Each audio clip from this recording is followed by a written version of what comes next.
Hello and welcome back to my channel and welcome to another video.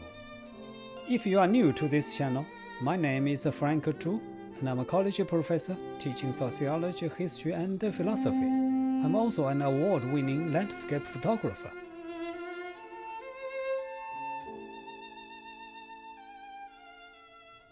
We all know that we are different from one another in birth and health. But why are we different in wealth? Is it because some people were stronger or more hardworking or more capable than others and therefore make more money, as the sociological theory of functionalism suggests? Or is it because the established political system has benefited some people more than others, as the conflict theory points out?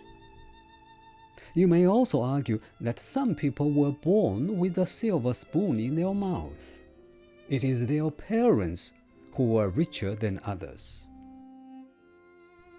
But how did their parents become rich? What about their grandparents or great-grandparents? If we could go far back in time, could we discover the origins of inequality? Well, that's the question I'm trying to answer in today's video. Throughout human history, there have been many people, especially philosophers, who try to find and explain the root causes of inequality. Jean-Jacques Rousseau, for example, was one of those philosophers. In his famous book, A Discourse on Inequality, Rousseau sets out to demonstrate how the growth of civilization corrupts people's natural happiness and freedom by creating artificial inequalities of wealth, power, and social privilege.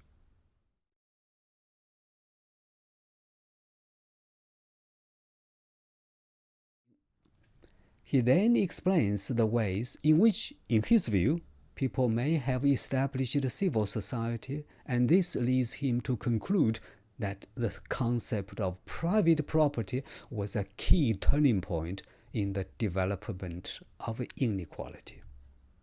He argued that private property was the original source and basis of all inequality.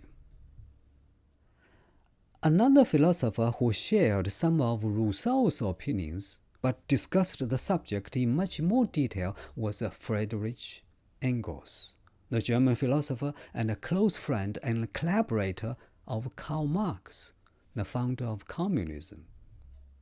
In his book, The Origin of the Family, Private Property and the State, Engels analyzed the earliest human society, the hunting and gathering society.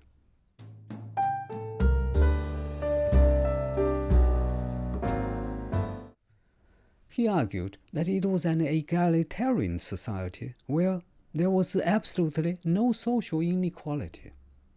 At that time, human beings were nomadic because they had to follow animals. They also had to live in big groups because hunting and gathering were collective efforts that required every abled person to participate. Besides, it was a time when food was scarce and hard to get. So everybody shared what they had, and nobody would have anything left to call his own. To put it another way, there was no surplus and there was no private property. In this situation, everybody was equal to everybody else, socially and economically. People were living in what Engels called primitive communism.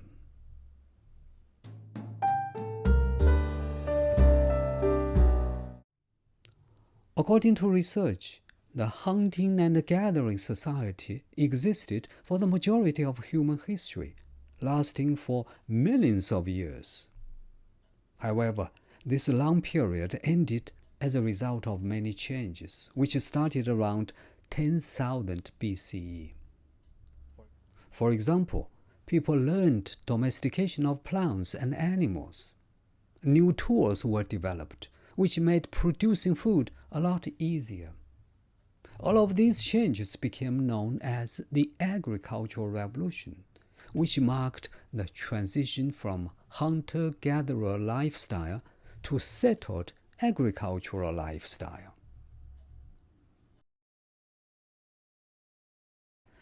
As a result of the Agricultural Revolution, everything changed. First, with the domestication and breeding of animals and the cultivation of plants, human beings no longer had to follow animals for food. Sources of food became larger and more stable.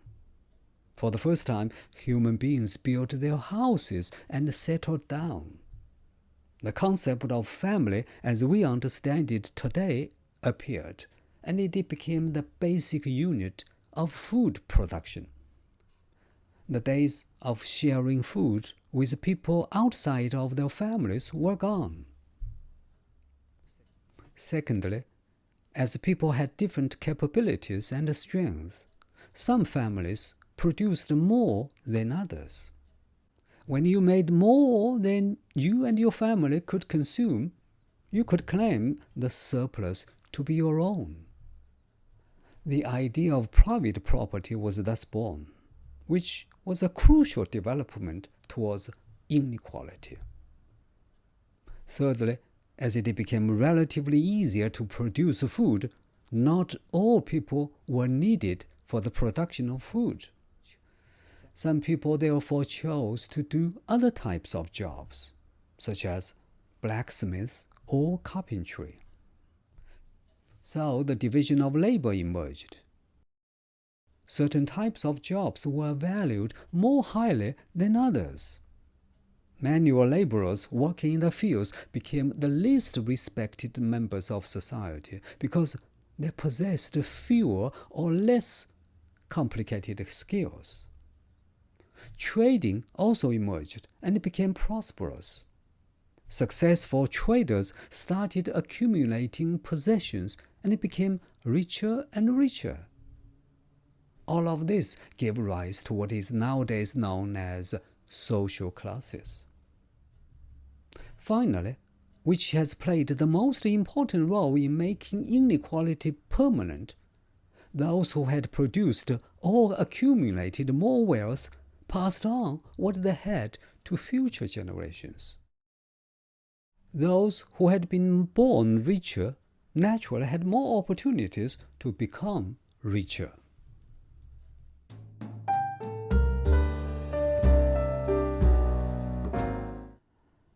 In addition to Jean-Jacques Rousseau and Friedrich Engels, a few other philosophers also discussed the origins of inequality, although they did not go as far back in history. John Locke, for example, who was an English philosopher, believed that a system of private property, especially with the introduction of money, led to inequality in wealth. Karl Marx, who was the founder of Marxism, argued that the unequal distribution of the means of production between capitalists and workers is a primary source of social inequality.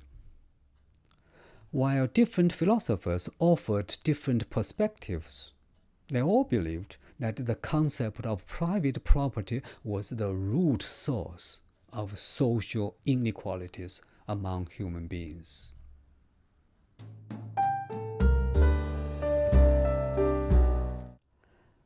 Well, so far we have discussed how social inequality came into being based on some theories. Now, a question remains to be answered. Is the social inequality beneficial or harmful to society? Philosophers and social scientists are divided in their opinions. As I mentioned at the beginning, there are two major theories that represent the two sides of opinions. Those who are opposed to inequality adopt conflict theory, which holds that those people who are already rich will do everything to keep themselves rich. According to this theory, the rich and powerful will make policies and laws in their own favor, which will create conflicts. That's why it is called conflict theory. They are opposed to inequality for several reasons. First, high levels of inequality can lead to economic instability. When there is a big gap in terms of income, for example, it will reduce overall demand, which can result in economic stagnation. With reduced economic activities, employment opportunities will decrease as well, making people even more unequal.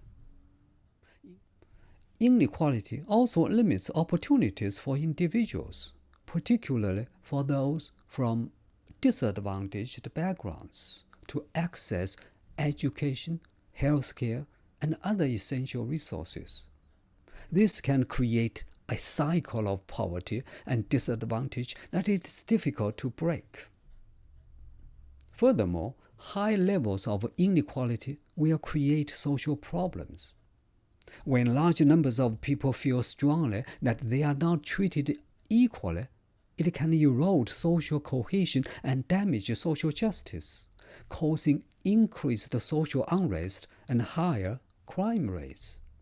It can even lead to political instability, creating a situation where even the rich and powerful will feel unsafe. On the other hand, there are also people who adopt functionalism, which holds that rich people are either those people who work harder or those people who are smarter. According to functionalism, inequality is functional in society. A certain degree of inequality has several benefits. First, it provides incentives for hard work and innovation. The more and hard you work, the more you will earn.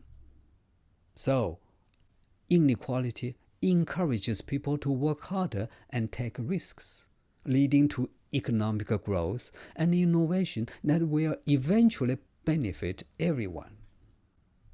Furthermore, it rewards entrepreneurial spirit because inequality can encourage entrepreneurs to take risks and set up businesses, which creates jobs and provides income for others.